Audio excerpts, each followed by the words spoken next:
사랑하는 제자들교회 성도님들, 오늘 하루의 삶도 하나님의 말씀으로 함께 시작하기를 원합니다. 오늘 함께 살펴볼 하나님의 말씀은 사사기 9장 16절에서 25절 말씀입니다. 우리는 사사기 말씀을 묵상하면서 하나님의 통치 없이 자기 자신의 소견대로 행하는 자들이 겪는 비극을 살펴보고 있습니다. 지난 시간 사사기 8장에서는 하나님이 이스라엘을 위한 구원자로 기드온을 세우셨습니다. 그는 처음에는 하나님의 뜻을 쫓아 행하는 것 같았지만 그는 무너지기 시작했습니다. 전쟁에 대한 승리로 보상받고자 하는 마음은 기드온 스스로를 높아지게 만들었습니다. 하나님이 아닌 자신이 왕으로 인정받고 통치권을 내세우길 원했고, 그에 따른 잘못된 선택들로 내부에서 배교가 일어나기 시작했습니다. 그의 교만하고 어리석은 행동은 자신뿐만 아니라 그의 자손들에게 불신앙의 첫걸음을 심어주기 시작합니다. 오늘 함께 살펴볼 사사기 9장은 이러한 상황 속에서 기드온의 아들 아비멜렉이 등장합니다. 본 장에는 기드온의 이름을 여룻바알로 기록하고 있습니다. 앞선 1절에서 6절 말씀을 보면 아비멜렉은 어미의 신분 때문에 통치에 참여할 수 없었습니다. 하지만 세겜의 어머니의 친족들을 부추겨 형제인 기드온의 70인의 아들을 죽이고 자신이 세겜의 왕이 됩니다. 그는 신분의 한계로 불이익을 당하자 자신의 목적을 이루기 위해 수단과 방법을 가리지 않았습니다. 그리고 이어지는 내용을 보면 70명의 형제들 중에 유일하게 살아남은 막내 아들 요담이 등장합니다. 그리고 그는 우화를 통해 아비멜렉의 왕권에 대한 두 가지를 문제 삼습니다. 하나는 아비멜렉의 왕권의 합법성이었으며 다른 하나는 아비멜렉의 왕권에 대한 신뢰 여부였습니다. 오늘 본문 말씀 16절에서 18절 말씀을 보면 요담은 아비멜렉에게 기름을 부은 일이 진실되고 의로우냐 물어봅니다. 아비멜렉의 아버지 여룻바알이 너희를 위하여 싸워 미디안의 손에서 너희를 건져냈거늘 어떻게 너희가 우리 아버지의 집을 쳐서 그의 아들 70명을 한 바위 위에서 죽이고 그의 여종의 아들 아비멜렉이 너희 형제가 된다고 그를 세워 세겜 사람들 위에 왕으로 삼았느냐고 질타합니다. 그리고 이어서 19절 말씀을 보면 아비멜렉의 왕권에 대한 신뢰 여부를 묻습니다. 만일 너희가 오늘 여룻바알과 그의 집을 대접한 것이 진실하고 의로운 일이면 너희가 아비멜렉으로 말미암아 기뻐할 것이요 아비멜렉도 너희로 말미암아 기뻐할 것이다 라고 말합니다. 이어서 20절 말씀을 보면 만약 세겜 사람들이 여룻바알과 그의 가족에게 행한 일이 떳떳하고 우호적인 일이라면 세겜에 세워진 왕권을 중심하여 아비멜렉과 세겜 사람이 함께 축하할 것이지만 그렇지 않으면 그들은 서로 배반하고 죽일 것이라고 말합니다.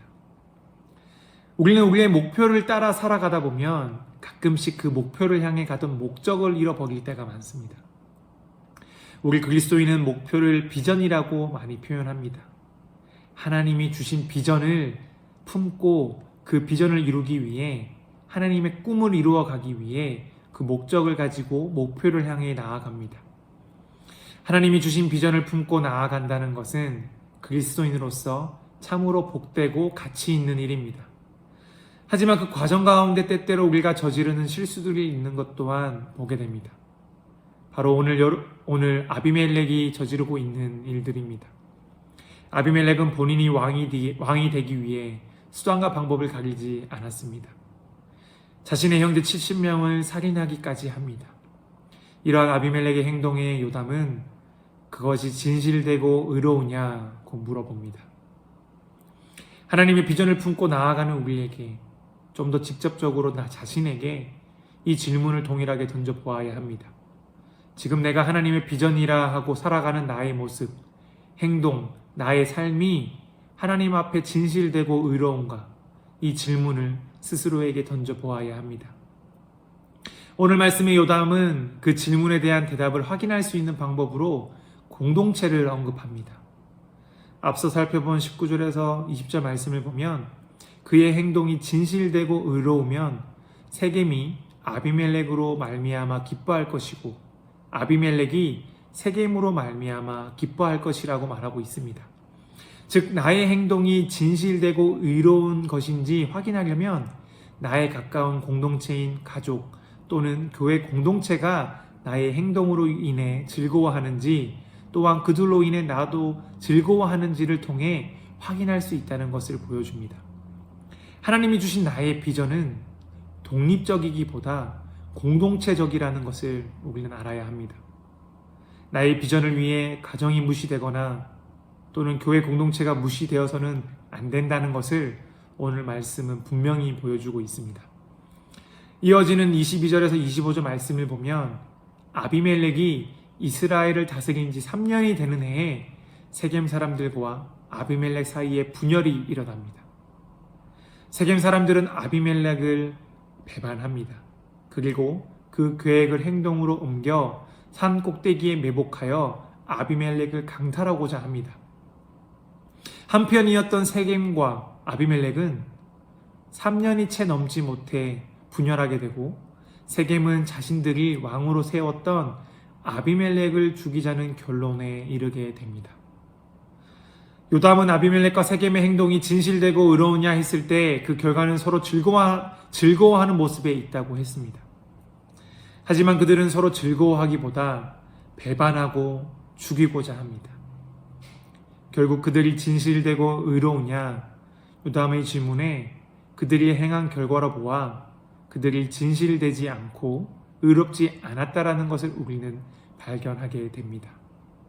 이렇듯 우리에게 맡겨진 가족 공동체가 되었든 교회 공동체가 되었든 우리 안에 주어진 공동체 속에서 내가 걸어가는 하나님이 주신 비전의 길이 진실되고 의로운지 우리는 확인할 수 있어야 합니다. 우리는 내가 하나님의 일이라고 선택하고 결정한 일이 하나님이 보시기에 기쁜 일인지 아닌지 하나님께 질문하는 것은 어느 정도 당연하게 여기는 것 같습니다. 하지만 내가 하나님의 일이라고 선택하고 결정한 일이 가족 공동체가 즐거워하는 일인지 교회 공동체가 함께 즐거워하는 일인지 종종 신경 쓰지 않거나 확인받고 싶지 않아 하는 것 같습니다. 하지만 우리는 하나님이 주신 비전이 개인적이고 독립적인 것이 아니라 공동체적인 것이라는 것을 절대로 잊지 않아야 합니다. 그리하여서 우리가 나아가는 그 걸음 속에서 우리 공동체가, 가족 공동체가, 교회 공동체가 함께 즐거워하는지 아닌지 우리는 날마다 점검해야 합니다. 우리가 오늘 본문에서 눈여겨볼 말씀은 23절 말씀에 하나님이 아비멜렉과 세겜 사람들 사이에 악한 영을 보내심에라고 기록되어 있는 구절입니다. 아비멜렉이 자신이 왕이 되기 위해 수단과 방법을 가리지 않고 행했던 범죄를 하나님은 가만히 놔두시지 않으셨습니다. 하나님은 그들의 진실되지 못하고 의롭지 못함을 깨닫게 하시기 위해 악한 영을 보내어 그들을 분열되게 하십니다. 우리는 이 말씀을 통해 우리의 진실되고 의로움은 오직 하나님이 판단하신다는 것을 다시 한번 분명히 해야 합니다. 우리의 왕 되신 하나님, 통치자이신 하나님이 우리의 삶을 이끄실 때 우리가 걸어가는 길이 진실되고 의로울 수 있기 때문입니다. 요즘 정치 뉴스를 보면 앞다퉈 서로의 의로움을 내세우기 위해 상대방을 지적하고 비난하는 양쪽 정당의 모습을 보게 됩니다. 나의 의로움을 앞세워 수단과 방법을 가리지 않는 모습을 보게 됩니다. 그리고 서민들은 각자 지지하는 정당을 따라 그들의 목소리에 힘을 실어줍니다. 이러한 모습은 안타깝게도 교계 안에서도 보게 됩니다. 이쪽이 맞다, 또 저쪽이 맞다, 교계 안에서도 시끌시끌합니다. 어느 쪽이 맞는 것입니까? 무엇이 진실되고 의로운가요? 우리는 그 진실되고 의로움을 하나님 안에서, 하나님의 말씀 안에서 발견할 수 있어야 합니다. 세상의 통치자가 아닌 온 우주 만물의 통치자가 되시는 하나님을 내 삶의 왕으로 인정하며 살아가야 합니다. 우리는 예수 그리스도의 의로움을 따르며 살아가고 있는지 날마다 스스로에게 질문해야 합니다.